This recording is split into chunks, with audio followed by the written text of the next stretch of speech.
Olá, amigos e amigas de Pernambuco e do Brasil. Estamos começando a partir deste momento, aqui na TV Nova Nordeste, mais um programa Pedro Paulo na TV. E hoje, com muita honra, nós estamos recebendo aqui no estúdio o prefeito eleito da cidade do Paulista, o prefeito Júnior Matuto, Gilberto Gonçalves Feitosa Júnior, do PSB. Júnior Matuto. É um nome comprido danado. De onde é que veio o Matuto, prefeito? Boa tarde, prazer e uma honra recebê-lo aqui no nosso programa. Pedro Paulo, boa tarde a todos que fazem a TV Nova, a você, telespectador que está nos assistindo. Dizer que veio da origem nordestina, que eu sou do sertão do Siridó, no Rio Grande do Norte, e aí foi de onde veio o Matuto. Aí o sobrenome colou até hoje? Até hoje. Uhum. O senhor foi eleito pela grande maioria dos votos nesta última eleição, conseguiu fazer praticamente, aliás, todos os vereadores que estavam na sua coligação na Câmara de Vereadores. Isso lhe dá mais conforto para administrar a cidade, aumenta a preocupação porque o senhor vai ter menos oposição dentro da Câmara de Vereadores. Como é que o senhor se sente neste segundo mandato? Primeiro, o segundo mandato nos dá uma tranquilidade, uma segurança, até porque a transição nossa é do nosso governo para o nosso futuro governo. Dizer que respeitamos a burocracia e aí conseguimos vencer essa batalha desde a montagem dos partidos, das coligações, e o que eu digo é que aumenta o desafio.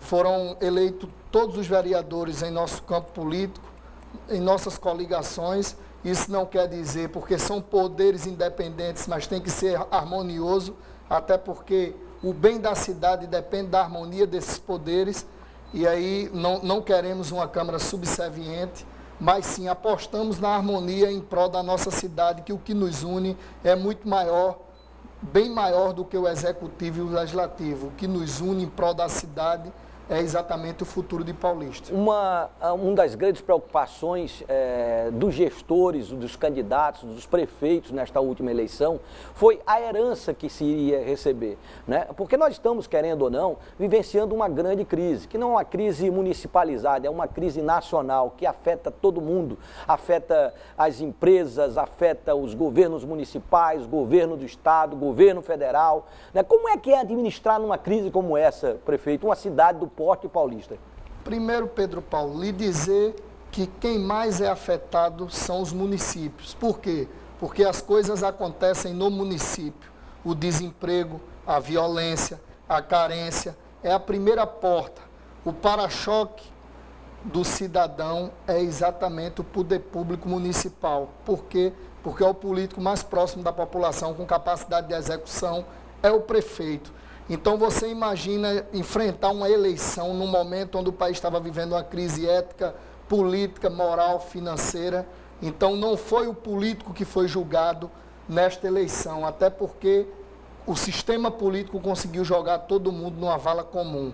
O que foi julgado foi exatamente o resultado das gestões, e aí nos sentimos privilegiados e queremos agradecer ao povo do Paulista por ter nos dado a oportunidade que, diante de 72% dos prefeitos que não se reelegeram no estado de Pernambuco, tivemos a condição de ter 47,14% dos votos, que totaliza 67,7 mil votos. Então, isso para a gente foi muito importante. E aí é onde eu digo que aumenta a nossa responsabilidade. Ainda tem algumas pessoas com um pouco de interrogação, insegurança. Júnior Matuto não precisa mais da reeleição, e aí provavelmente vai tirar o pé do acelerador. Muito pelo contrário, andamos os quatro cantos da cidade, conversando com as pessoas, tivemos a maturidade e o cuidado de elaborar uma proposta de campanha, um plano de governo enxuto, de acordo com a realidade que o país está vivendo, porque o que é que acontece? Muita gente que perdeu a eleição e outros que não tiveram nem condição de ir para a disputa foi porque foram para as ruas. Há 4 anos atrás já era uma conta impagável, Pedro Paulo.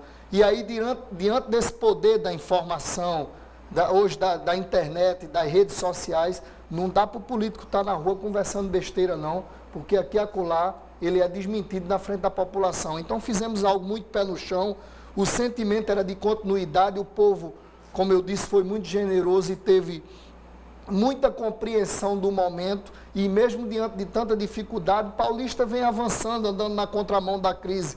Quero inclusive agradecer ao governador Paulo Câmara por nesse exato momento estar implantando um distrito industrial na cidade do Paulista, que fica localizado na PE 22, ali em Maranguape 2, entre Maranguape 2 e Engenho Maranguape, de frente à subestação da Chess, que vai ser investido mais de 200 milhões.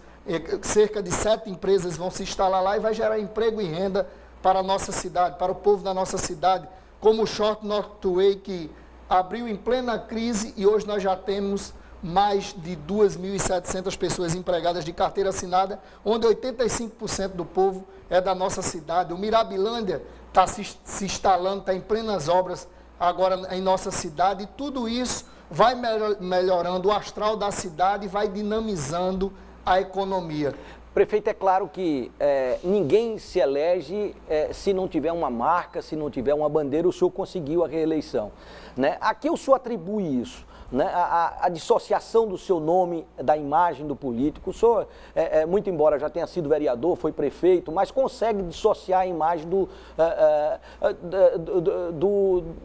prefeito que não tem a característica do prefeito profissional, né? O senhor consegue isso. Além disso, nós temos também algumas obras importantes. Que marcas o senhor acha que foi fundamental e que o senhor pôde capitalizar para a reeleição? Eu costumo dizer, Paulo, que o homem é julgado pelas ações e as ações pelo resultado. Pedro Paulo, como eu disse, quem foi julgado foi o resultado de 4 anos de gestão.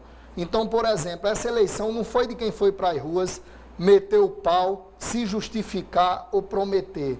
Foi de quem foi para as ruas, presta contas. Então, com muita clareza, em bom tom, eu nas minhas reuniões, eu era muito claro, não falava que Paulista estava a 1000 maravilhas, longe de mim. Até porque se tivesse 1000 maravilhas, não tinha para que ter prefeito. Então, a gente não precisava estar em busca de mais um desafio. Mas aí, mostramos as dificuldades, os anseios, os desejos da população, a necessidade, mas também mostramos o que foi, tivemos a capacidade de ir buscar em plena crise, através de emenda parlamentar, em parceria com o governo do Estado, o governador Paulo Câmara, como a duplicação da PE 01, a construção do mercado de Paratiba, pavimentação de diversas vias, a construção do binário do Beira-Mar, construção de praça na comunidade da Jaguarana, e revitalização de unidades de saúde, construção de novas unidades, alguns programas que no tocante mexeu com a vida do cidadão e que nesse segundo momento precisa ampliar, como por exemplo, o remédio em casa, o olhar paulista que a gente está dando, toda criança que tem dificuldade no aprendizado por conta da visão, nós fazemos a consulta e damos o óculos. Então, essas coisas foi que no montante mostramos o diferencial. Uhum. O pessoal da assessoria do senhor mandou aqui um relatório em que mostrava, por exemplo, a pavimentação de 65 ruas, né? Foram fundamentais também para essa decisão, para essa tomada de decisão do eleitor? A pavimentação de ruas, na verdade, o resultado é em tempo real. Foram mais de 60 entre construção e revitalização. E aí o que é mais interessante, eu costumo dizer que se a farinha é pouca, meu pirão primeiro. A gente sabe do déficit de infraestrutura da cidade do Paulista, principalmente da população das praias, que corresponde bastante na questão do IPTU. E só para você ter uma noção, as praias têm mais de 1000 ruas para serem calçadas.